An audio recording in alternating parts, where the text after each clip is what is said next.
Hi guys, welcome back to SkillSpeed channel. Last வீடியோவில் ஜாவாவோட history பற்றி பார்த்தோம். இன்னைக்கு ஜாவாவோட brief introduction பற்றி பார்க்கலாம். First, what is Java?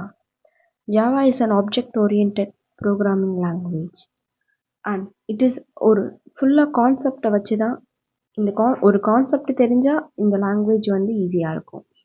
இது ஒரு எல்லாமே கான்செப்ட் பேஸ்டு லாங்குவேஜ் அப்படின்னு சொல்கிறாங்க. Next topic, features of Java. இதில் என்னென்ன ஃபீச்சர்ஸ் இருக்குது ஜாவாவில் அப்படின்னு பார்த்தோம்னா, ஜாவா ஓப்பன் சோர்ஸ் லாங்குவேஜ், இதுக்கு பே பண்ணணும் அப்படின்ட்டு இல்லை, இது ஃப்ரீ. இது ஈஸியாகவும் இருக்கும், செக்யூர்டாகவும் இருக்கும். ஏன் ஈஸி அண்ட் செக்யூர் அப்படிங்கிறாங்கன்னா, இதில் அப்ஸ்ட்ராக்ஷன், ஆக்சஸ் மாடிஃபையர்ஸ் அப்படிங்கிற கான்செப்ட்ஸ் இருக்குது. அதை வச்சு இதை ஈஸி அண்ட் செக்யூர்ட் அப்படிங்கிறாங்க. இந்த அப்ஸ்ட்ராக்ஷன், ஆக்சஸ் மாடிஃபையர்ஸ் அதெல்லாம் என்ன அப்படின்னு அப்கமிங் வீடியோஸில் பார்க்கலாம். நெக்ஸ்ட், போர்ட்டபிள் அப்படின்னா one machine to other machine ஈஸியாக இருக்கும் டிரான்சாக்ஷன் பண்ணுறதுக்கு. Next, platform independent. ஜாவாவில் ஜேவிஎம்னு ஒரு கான்செப்ட் இருக்குது. அது என்ன பண்ணும் அப்படின்னா, சோர்ஸ் கோடை பைட் கோடை கன்வெர்ட் பண்ணும். So with the help of byte conversion we can use in different operating systems like Windows, Linux, Mac OS. Next, robust அப்படின்னா automatic garbage collection. With the help of JVM, clears memory space in heap memory. Next, ஜாவாவில் ஃபீச்சர்ஸோட important features, OOPS concept, object orient programming structure. இதில் என்னென்ன இருக்கும் அப்படின்னா, encapsulation, abstraction, inheritance, polymorphism. Upcoming வீடியோஸில் இதை பற்றின ப்ரீஃப் டீடைல்ஸ் பார்க்கலாம். Then why we need Java. எதுக்கு ஜாவா தேவை அப்படின்னா, ஒரு என்டர்பிரைஸ் அப்ளிகேஷனை டெவலப் பண்ணுறதுக்கோ, இல்லை ஒரு வெப் அப்ளிகேஷன் டெவலப் பண்ணுறதுக்கோ, இல்லை ஒரு கேம் அப்ளிகேஷனோ, இல்லை ஒரு மொபைல் அப்ளிகேஷன், இது மட்டும் எந்த ஒரு அப்ளிகேஷன் டெவலப் பண்ணணுன்னாலும் நம்மளால் ஜாவா இருந்தால் அது ஈஸியாக பண்ண முடியும். ஓகே, ஏன் ஜாவா தேவை அப்படின்னு பார்த்தாச்சு. எங்கே நம்ம இந்த ஜாவா லாங்குவேஜை யூஸ் பண்ண போகிறோம் அப்படிங்கிறத பார்க்கலாம். அதுக்கான டூல்ஸ் என்னென்ன அப்படின்னா, நோட்பேட் ப்ளஸ் ப்ளஸ், எதில் வேணால் நம்ம இது பண்ணிக்கலாம். நோட்பேட் ப்ளஸ் ப்ளஸ் இது ரெண்டுத்துலேயும் நம்ம இது பண்ணோம் அப்படின்னா, கமெண்ட் ப்ராம்ப்டில் போய் ரன் பண்ணணும். இது ஈஸியாக இருக்காது. ஏன் அப்படின்னா, நம்மளே தான் எல்லாமே டைப் பண்ணணும். ஒரு டாட் விட்டால் கூட அது சரியான அவுட்புட் கிடைக்காது. அடுத்து எக்லிப்ஸ், இன்டெல்ஜே, இது ரெண்டும் ஓப்பன் சோர்ஸ், ரெண்டுத்துக்கும் பே கிடையாது. இது யூசர் ஃப்ரெண்ட்லி. எல்லாமே டிஃபால்ட்டாக ஒரு ஃப்ரேம் ஒர்க் வச்சுருப்பாங்க. அந்த ஃப்ரேம் ஒர்க்கை யூஸ் பண்ணி நமக்கு தேவையான மாதிரி நம்ம மாடிஃபை பண்ணிக்கலாம். நெக்ஸ்ட், நெட்பீன்ஸ், இது ஒரு old version. Next, J developer அப்படிங்கிறது ஆரக்கிள் கிட்ட இருக்குது. இது செக்யூர்டு, அதே மாதிரி லைசன்ஸ் ப்ரையாரிட்டி பண்ணுவாங்க. இது பே பண்ணால் மட்டும்தான் ஜே டெவலப்பர் யூஸ் பண்ண முடியும். இப்போ நம்ம எக்லிப்ஸ் ஐடியை வச்சு தான் அப்கமிங் செஷன்ஸில் நம்ம எப்படி ஒரு ப்ரோக்ராம் டெவலப் பண்ண போகிறோம் அப்படிங்கிறத பார்க்க போகிறோம். ஐடினா இன்டிகிரேட்டட் டெவலப்மெண்ட் என்விரான்மெண்ட், இதுதான் எக்லிப்ஸ் ஐடின்னு ஷார்ட்டாக சொல்லுவாங்க. Next, components of Java. ஜாவாவில் ஜேடிகேன்னு ஒரு மெயின் இது இருக்குது. அதில் ஜேஆர்இ, ஜேவிஎம்னு சொல்லிட்டு ரெண்டு காம்பனன்ட்ஸ் இருக்குது.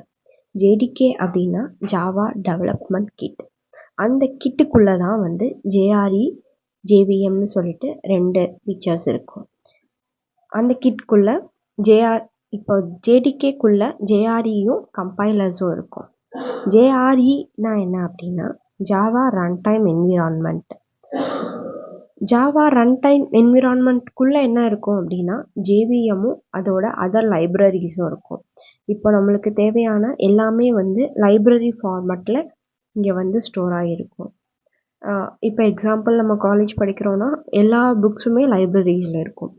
நம்ம போய் அதை யூஸ் பண்ணிக்கோம்ல, அதே மாதிரி ஜாவாவுக்கு தேவையான எல்லா டிபெண்டன்சிஸும் லைப்ரரிஸாக ஸ்டோர் ஆகிருக்கும். அதை போய் நம்ம யூஸ் பண்ணிக்கலாம். அது எங்கே ஸ்டோர் ஆகிருக்கும் அப்படின்னா, ஜேஆர்இக்குள்ளே ஸ்டோர் ஆகிருக்கும். நெக்ஸ்ட்டு, ஜேடிகேக்குள்ளே ஜேஆர்இ இருக்கும், கம்பைலர் இருக்கும்னு பார்த்தோம். ஜேஆர்இனா என்னென்னு பார்த்தாச்சு. இப்போ கம்பைலர்னா என்ன அப்படின்னு பார்க்கணும். கம்பைலர்னா ஒன்றும் இல்லை, நம்ம எழுதுறது வந்து சோர்ஸ் கோடாக எழுதுவோம். அதாவது .java எக்ஸ்டென்ஷன் போட்டு சோர்ஸ் கோடாக எழுதுவோம். அந்த ஜாவா கம்பைலர் என்ன பண்ணும் அப்படின்னா மிஷின் கோடாக கன்வெர்ட் பண்ணும். அதாவது சாம்பிள் டாட் கிளாஸாக அது வந்து பைட் கோடாக மாற்றி கொடுக்கும். அதான் மிஷின் கோடாக மாற்றும். அதுதான் கம்பைலரோட வேலை. Next JVM, Java virtual machine. இது என்ன பண்ணும் அப்படின்னா பைட் கன்வர்ஷன் பண்ணும். அதே மாதிரி மெமரி ஸ்பேஸை வந்து பார்த்துக்கும். இதுதான் வந்து ஜாவா விர்ச்சுவல் மிஷின். நெக்ஸ்ட் ஜாவாவோட ஸ்ட்ரக்சர் பற்றி பார்க்கலாம். ஜாவாவோட ஸ்ட்ரக்சர் எப்படி இருக்கும் அப்படின்னா, ஒரு ப்ராஜெக்ட் இருக்குது அப்படின்னா ஒரு ப்ராஜெக்ட்டுக்கு மல்டிபிள் பேக்கேஜஸ் க்ரியேட் பண்ணிக்கலாம். ஒரு பேக்கேஜ்குள்ளேயும் மல்டிபிள் கிளாஸஸ் வச்சுக்கலாம். ஒவ்வொரு கிளாஸ்குள்ளேயும் மல்டிபிள் மெத்தட்ஸ் வச்சுக்கலாம். ஒவ்வொரு மெத்தட் மல்டிபிள் மெத்தட்ஸை கால் பண்ணுறதுக்கு ஆப்ஜெக்டை வச்சு நம்ம வந்து கால் பண்ணிக்கணும். எக்ஸாம்பிள் சொல்லப்போனால் ஒரு ப்ராஜெக்ட்டுங்கிறது நம்ம ஒரு காலேஜ்னு வச்சுக்கலாம். டிபார்ட்மெண்ட்டுங்கிறத வந்து ஒரு பேக்கேஜாக கன்சிடர் பண்ணிக்கலாம். கிளாஸ் ரூமுங்கிறத வந்து கிளாஸாக கன்வெர்ட் பண்ணிக்கலாம். அதில் இருக்க மெத்தட்ஸ் வந்து ஸ்டூடெண்ட்ஸ். ஒரு ஸ்டூடெண்ட்டை நம்ம கூப்பிடணும் அப்படின்னா ஒரு காலேஜ்லேருந்து இந்த டிபார்ட்மெண்ட்டில் இருக்க இந்த ஸ்டூடெண்ட்டை கூப்பிடணும் அப்படின்னா அவங்க யாரை வச்சு கூப்பிடுவாங்கன்னா அந்தந்த ரெப்ரசன்டேட்டிவ் ஸ்டாஃபை வச்சு கூப்பிடுவாங்க. அதுக்காண்டி தான் ஆப்ஜெக்டாக வந்து ஸ்டாஃப் வந்து ஆக்ட் பண்ணுறாங்க. ப்ராஜெக்ட்டுங்கிறது நேம் ஆஃப் த ப்ராஜெக்டை பற்றி குறிக்கும். ஃபோல்டருங்கிறத வந்து பேக்கேஜில் கொடுப்பாங்க. ஃபோல்டரோட நேமை வந்து பேக்கேஜில் நம்ம கொடுக்கணும். கிளாஸ் அப்படின்னா அந்த ப்ளூ பிரிண்ட் ஆர் டெம்ப்ளேட்டுன்னு சொல்லுவாங்க. which has collections of methods, variables and objects. கிளாஸ்க்குள்ளே தான் வந்து மெத்தட்ஸ், வேரியபிள்ஸ், ஆப்ஜெக்ட்ஸ் இருக்கும். ஆப்ஜெக்ட் அப்படின்னா என்ன அப்படின்னா ரன் டைம் மெமரி அலோகேஷன்ஸ் அப்படின்னு சொல்லுவாங்க. அப்படி இல்லைன்னா இன்ஸ்டன்ஸ் ஆஃப் கிளாஸ் அப்படின்னு சொல்லுவாங்க. இது வந்து it has own state, behaviour and identity இருக்கும் அப்படின்னு சொல்லுவாங்க. மெத்தட்ஸ் அப்படின்னா set of actions to be performed.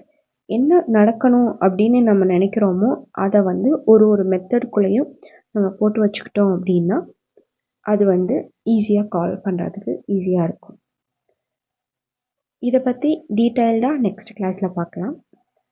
Next notations அப்படின்னா சில ப்ரொசீஜர்ஸ் இருக்குது. இதை வந்து இப்படி தான் எழுதணும் அப்படின்ட்டு எந்த ஒரு ரூல்ஸும் கிடையாது. இப்படிலாம் எழுதுனா இது வந்து ஒரு க்ளீன் கோடாக இருக்கும்னு சொல்லிட்டு இதுக்கு வந்து ஒரு ஸ்ட்ரக்சர் வச்சுருக்காங்க. பாஸ்கல் நொட்டேஷன், கேமல் நொட்டேஷன்னு சொல்லிட்டு. பாஸ்கல் நொட்டேஷன் அப்படின்னா ஒவ்வொரு வேர்டும் start with capital letter. Camel notation அப்படின்னா ஃபஸ்ட்டு வேர்டு மட்டும் ஸ்மால் லெட்டர்ஸில் இருக்கும், நெக்ஸ்ட்டு வந்து கேபிட்டலில் கொடுத்துக்கலாம்.